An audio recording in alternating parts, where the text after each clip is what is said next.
I know you've also just subpoenaed Jeffrey Clark, the former high-ranking Justice Department official who tried to actually help Trump overturn the 2020 election. Do you expect him to cooperate? Very hard to say. We subpoenaed him because we couldn't get voluntary cooperation, and we were tired of waiting. At the end of the day, we're going to move, and we're going to move fast to make sure that we get this information with the American people. And if we don't, and if they don't show up and they don't cooperate, we will vote to hold them in criminal contempt in the House. We will refer that to the Justice Department and expect them to be prosecuted. Would you like both of these former Justice Department officials, Rosen and Clark, to testify publicly? I think there will come a time that we will want many of these witnesses, perhaps not all of them, but many of them, to testify publicly so that the public can hear them directly, evaluate their credibility.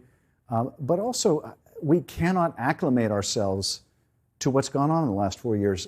It ought to shock Americans what they already know, because the Senate findings are already public, and that is that Clark and others tried to subvert the election, tried to use the power of the Justice Department that is meant to represent the interests of justice to overturn the election, to make claims of false investigations into non-existent fraud, to try to get Georgia to appoint a new set of electors based on a completely fraudulent effort to overturn the election.